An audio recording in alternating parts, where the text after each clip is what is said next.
Carl, believe it or not, we're in the pitch dark. Do you think this is how the dogs talk? I'm sure they can see better than I can see right now. Yeah. So we are, hold on a minute. I'm going to make sure our microphone is a little bit this way. We're trying to, on the fly, make this whole thing work. Well, that's amazing. You wouldn't think that you could see that good. How about that? So, and all right. Cars are driving out. Cars are driving out. Bats are flying around. Bats are flying around. It's a dog event, dude. How many times have you done something like this? Have you ever seen anything run this late and run marks and blinds this late? No, I haven't. I have to admit. Yeah. And yet, I think the dogs should see. I really felt like the success rates of the last 3 dogs were good. Yeah. We were going to talk about a lot of different things, but I'm kind of blown away. Now, we had some younger handlers with younger eyes. Yeah. And they executed a blind that wasn't easy to see with good light, let alone with this. Yeah. Especially with a yellow dog or something late. You know, Rhodey ran next to last with that yellow dog, and it was, I mean, we could see it on the TV, but we couldn't see it, live, picking up the bird. Pretty interesting. So, Karina's first year here. Yeah. Your first SRS crown. Yeah. Yeah. Your thoughts? I've watched them streaming at home like most people, and the whole event is really fun and cool. It's got good cameras so you can watch the dogs. The marks, it was a great test. It was hard. Ooh. It was, I'm not sure if you threw birds out there. I don't think you'd do anything that hard in the first series of a national. You wouldn't go under the arc of a short middle retired bird, would you? And if you look at this test, it's pretty much an inline triple. It's a mama papa on the left, a bird off the tree line on the right. I mean, there's everything. And you go underneath the arc of the mama papa. Yeah. You do this in an open national first series, amateur national first series. Yeah. With birds. Yeah. And a third of the dogs pick up the poison bird. Yeah, I agree. Wouldn't you think? I agree. Yeah, for sure. I think it's a little bit difference between having a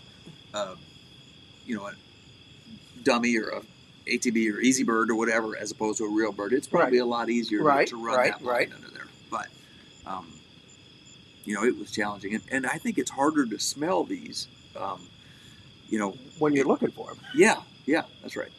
Because there were dogs on top of some of those birds, and they should be. It couldn't handle to them. You know what I mean? Yeah. At less than 100 yards. We've all seen that in a field trial at 300 yards. You can't put the dog on the bird, but here, you're 80 yards away maybe to that right bird, if that, and it's hard to put them on it sometimes. Now remember, they're going to run about 30 dogs tomorrow. Yeah. Everybody that picked up the bird is going to run the next series. Okay. And then they make their cut. Yeah. And they cut to around 20, so they're going to drop, and it's all based on the top 20 dogs that are still in. Yes. And there were some pretty strong scores posted in the pro division and some pretty decent amateur scores. Mm-hmm. So, I would guess, but then they're going to go to another big setup, and they don't let off the gas on these things. Yeah, unlike the field trial national, there's only 5 series here. So these guys got to kind of you can't really have a bad series. If you have a bad series, you're not going to win. You can't come back from a bad series. So you can have a weak series. They'll do another land test because they're going to stay here. Yeah. Then everything after this will have some water component. Okay. And so they'll have, and the water blinds they've done have been really hard, typically, really hard. And so you're going to be here. You're going to be here tomorrow.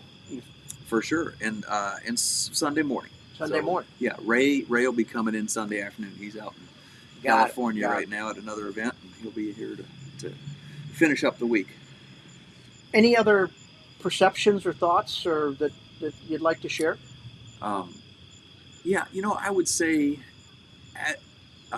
compared to what I know, the Retriever Field Trial National, this event skews a little younger.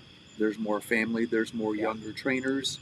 There's maybe a little more camaraderie and social things going on. Tomorrow, while it's running, there will be a college game day. So it's theme. Yeah, barbecues coming. Barbecues coming. They'll have games on TV and stuff. It's really an enjoyable event that it's certainly dog centered. I mean, don't take this wrong. These guys are as serious and competitive as you are at the National Open. However, there's also more families and more things to do. There's more kids running. When was the last time you've seen, I don't know what, 20 kids under 10 years old at a Retriever National? You know, you just don't see it. And I gotta love, you and I teamed up, Brina and us teamed up, put together a community gallery tent. Yeah, with a big screen TV that was, they could see great. The tent was packed all day. Yeah. And people were really engaged. Yeah. And you could see, and they could see better than you would ever see at any normal field trial, and sometimes better than the handler and judges could see. Absolutely. Yeah. It's like, imagine having a regular gallery at a field trial, but then putting up a big tent, having a TV, you can watch everything and commentary, and it's really well. It's like fun. looking at the jumbotron sometimes at a football game. You got to look up at the tron. You can't see what's going on in the field. Right. And that's kind of what we saw. That's exactly right. And what's truly amazing, you're right. Camaraderie. Everybody's kind of cheering each other on. But there's a lot at stake here, Carl. The purse here is substantial. What? Isn't it $38,000 to the winner? Am I right? $38,000 to the open winner, and I think $18,000 to the amateur winner. So, yeah. Part of me says, like, if there ever would be people not rooting for somebody else, wouldn't you think the money thing might do it? But it certainly doesn't feel that way, and hasn't in any time I've been here. Agreed. And everybody's trying to do a great job. They're working their butts off. We got an incredible camera crew. They've been out there for 11 hours today. Oh, yeah. And once they sit in the field in the holding line, they can't leave. Yeah. And so, what a deal. And I'm, this thing's going to get it. I mean, it's intriguing. It's compelling. Yeah.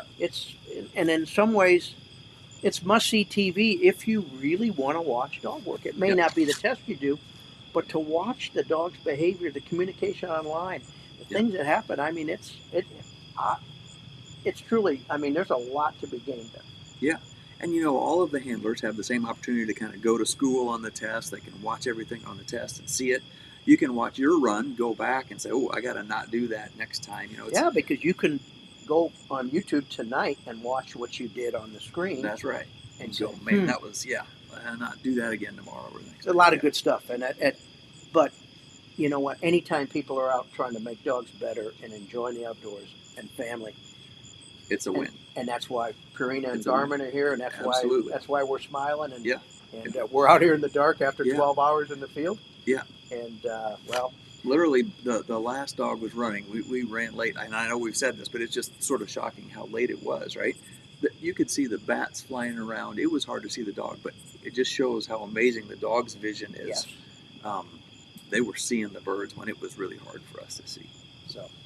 All right. Well, all right. Carl, thank you. Thank you for being here. Let's do it again tomorrow. I love hanging out. We're going to do that. And all right. I encourage everybody to tune in. We had to record this. You see, we got lights on our mics. And